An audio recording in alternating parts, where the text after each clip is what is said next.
¿Está el cristiano obligado o tiene la responsabilidad, el creyente, el seguidor de Jesús, a practicar la obediencia social y el sometimiento a las autoridades de turno? ¿Sí o no? Esa es la pregunta que nos hacemos en el día de hoy y que me voy a tomar la oportunidad y tomar el tiempo de responderla lo más breve posible en los próximos minutos. Justicia social, sí. Obediencia social, sí o no. Sometimiento a las autoridades, sí o no. ¿Qué haremos los cristianos? ¿Qué se demanda de nosotros hoy y se ha demandado siempre? Definitivamente hay un llamado por parte de las Escrituras del Nuevo Testamento, el escritor a los Hebreos, Pablo en sus cartas a los Romanos y otras cartas deja bien en claro, y algunas veces se infiere también, que está invitándonos a someternos a las autoridades, e inclusive en algunas de sus cartas dice abiertamente que estas han sido puestas por Dios, hay que orar por ellas, hay que respetarlas, pero sin dudas el cristianismo, los exponentes de nuestra fe, los escritores bíblicos del Antiguo y el Nuevo Testamento también dejaron muy en claro hasta dónde llegaría esa obediencia a las autoridades y ese sometimiento a las leyes humanas por parte de nosotros los cristianos. Leo literalmente y textualmente las palabras de los 3 amigos de Daniel en Babilonia cuando se les quería obligar a una práctica que iba en desafío total a su práctica como creyentes y a su obediencia a Dios. Sadrach, Mesach y Abed-nego le respondieron en ese momento difícil de sus vidas al rey Nabucodonosor lo siguiente: no hace falta que nos defendamos ante su majestad. Si se nos arroja al horno en llamas, el Dios al que servimos puede librarnos del horno y de las manos de su majestad.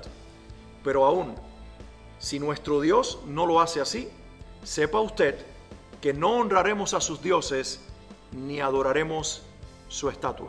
Estamos en presencia de lo que en aquel momento se consideró una insubordinación y una desobediencia a la autoridad de turno, el gran rey y emperador Nabucodonosor. Pero estos muchachos sabían que en ese momento la adoración a los dioses paganos de Babilonia y el arrodillarse en adoración y reconocimiento a la estatua casi divina, o por lo menos esa era la connotación que se le había dado en los días de Nabucodonosor a esa estatua, sería el abandono de su fe y la desobediencia al Dios de Israel. Hoy estamos a punto nosotros de vivir tiempos muy similares cuando el presidente de turno en los Estados Unidos está promoviendo una propuesta de ley que, de ser aprobada, crearía quizás o produciría la mayor cacería de brujas en contra de los cristianos en nuestra generación y de nosotros los pastores. The Equality Act, diseñado para obligar a los que tenemos una posición determinada en relación a la unión hombre-mujer y creemos en el diseño bíblico y también creemos en los géneros establecidos por Dios y revelados en su palabra, hombre y mujer, y no un tercer sexo ni otra orientación sexual.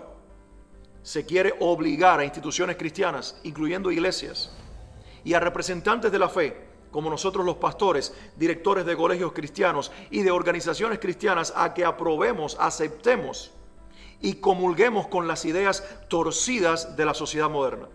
¿Qué hacer en este momento? Escuchamos las palabras de Pablo que nos invitan a reconocer a nuestras autoridades y a someternos a ellas como puestas por Dios. O sencillamente vamos a la arena de nuestro circo romano presente y ante el César de turno decimos: preferimos morir antes que negar a nuestro Dios. Nos convertimos en los Sadrach, Mesach y Abed-nego de nuestra generación y en los Daniel también, que bajamos a nuestros fosos de leones o somos hinchados en los hornos de fuego de los argumentos sociales del día de hoy. O nos volvemos parte de la cultura moderna diciendo que Dios nos llama a obedecer a nuestras autoridades. Sin dudas, la Biblia promueve la obediencia social y el sometimiento a las autoridades siempre y cuando las leyes que ellos promulguen no vayan en contra de las leyes de Dios, de la verdad de la palabra y de la obediencia a nuestro Señor. Como cristianos, nunca antes, quizás en la historia de esta nación, se nos ha estado poniendo en una arena tan movediza y en una situación tan confrontativa entre la justicia social, la obediencia social, el sometimiento a las autoridades y, por supuesto, la obediencia por encima de todo a la máxima autoridad de nuestras vidas, que es Dios. Y ante una situación semejante, solamente puedo decir que nuestra responsabilidad bíblica y nuestra respuesta es esta: obedeceremos a Dios, abrazaremos sus principios y comulgaremos con la palabra de Dios por encima de cualquier ley humana establecida que desafíe la verdad de Dios. Quiero que tengamos muy en claro esto. La iglesia, los cristianos y nosotros los pastores no estamos en contra del matrimonio igualitario. No estamos en contra del movimiento LGBTQ.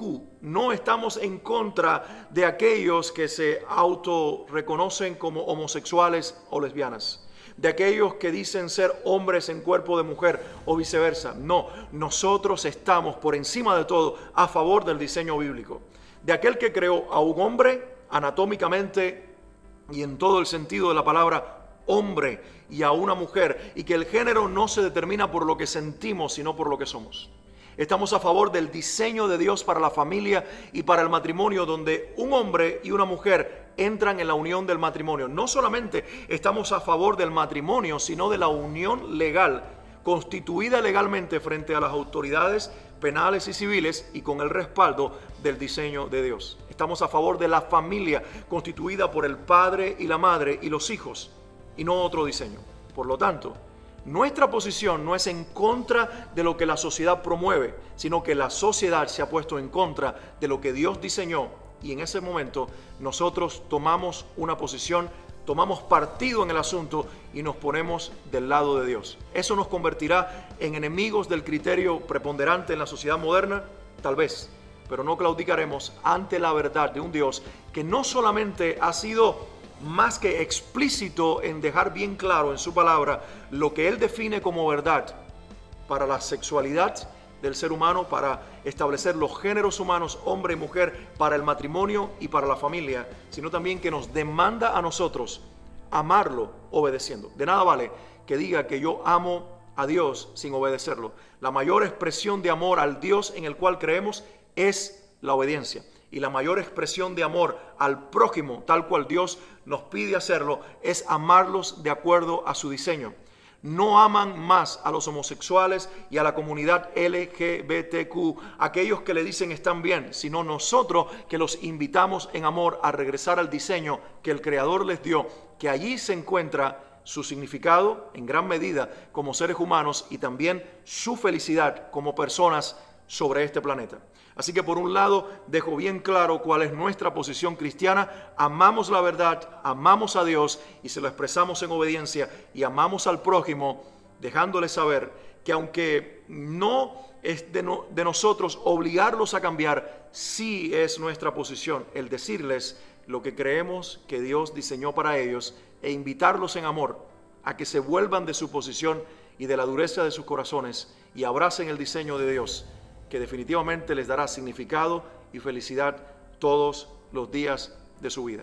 Hoy, como nunca antes, Dios llama a su iglesia a tener discernimiento de qué leyes humanas obedecer, de cuándo someternos a las autoridades humanas, pero también cuándo, por encima de todo, someternos a Dios, y si nos costara el horno de fuego o el foso de los leones o cualquier otro juicio o castigo humano, amén a eso, porque sin dudas Dios está por encima de todos, incluyendo nuestra propia estabilidad y nuestra propia salvación físicamente hablando o felicidad humana. Nuestro gozo, nuestra felicidad y nuestra salvación están en las manos de un Dios que nos creó, nos diseñó, nos definió y nos salvó desde una cruz, dándonos vida eterna. A Él sea gloria, honor y alabanza, y a Él sea nuestro amor expresado también en obediencia. Dios te bendiga.